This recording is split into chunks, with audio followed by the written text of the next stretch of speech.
ஹே குட்டீஸ், welcome to குட்டி குட்டி ஸ்டோரி. இன்று ஒரு super magical adventure, Bablu and தும்பு ஸ்டோரி.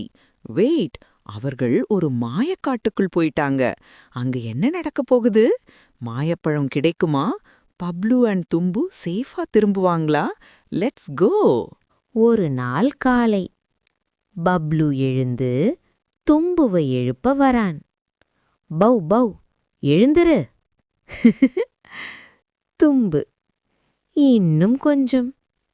பப்ளு சொன்னான், அட்வென்ச்சர் போலாம். தும்பு உடனே எழுந்து, சரி நாம போலாம். இருவரும் ஒரு பெரிய காட்டுக்குள் போனாங்க. அது சாதாரண காடு இல்ல, மாயக்காடு. அப்போது ஒரு அழகான பட்டாம்பூச்சி. ஹாய், நான் லில்லி. பப்ளு, ஹாய். தும்பு, வாவ். லில்லி சொன்னது, இங்க ஒரு மாயப்பழம் இருக்கு. அத கண்டுபிடிச்சா விஷ் ஃபுல்ஃபில் ஆகும்.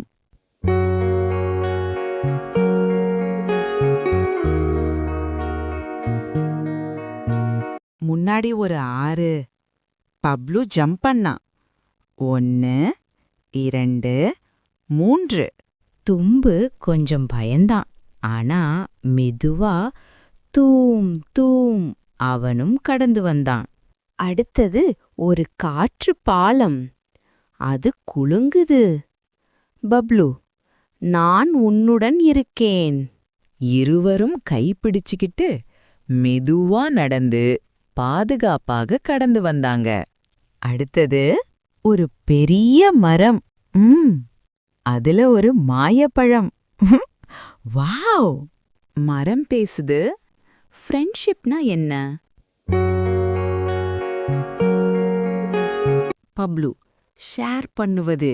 தும்பு, ஹெல்ப் பண்ணுவது. Lily, love.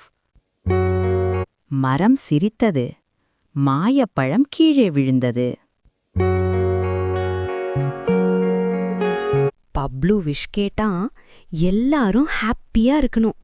தும்பு, எல்லாருக்கும் ஃப்ரெண்ட்ஸ் கிடைக்கணும். மாயம் நடந்தது. காடு இன்னும் அழகானது. பப்ளுவும் தும்பு சிரிச்சாங்க. நாம் பெஸ்ட் ஃப்ரெண்ட்ஸ். பப்ளு தும்பு ஸ்டோரி பிடிச்சிருந்தா லைக் பண்ணுங்க, ஷேர் பண்ணுங்க மற்றும் சப்ஸ்கிரைப் பண்ண மறக்காதீங்க. ஏன்னா அடுத்த எபிசோட்ல பப்ளு ஒரு பெரிய பிரச்சனையில சிக்கிக்கிட்டான். தும்பு அவனை மீண்டும் சேவ் பண்ணுவானா? அல்லது இது அவர்களோட பிகெஸ்ட் சேலஞ்சா? பப்ளு தும்பு இன்னொரு பெரிய அட்வென்ச்சர் போறாங்க. நெக்ஸ்ட் வீடியோ பாருங்க. பை பை குட்டீஸ். Bow bow. தும் தும்.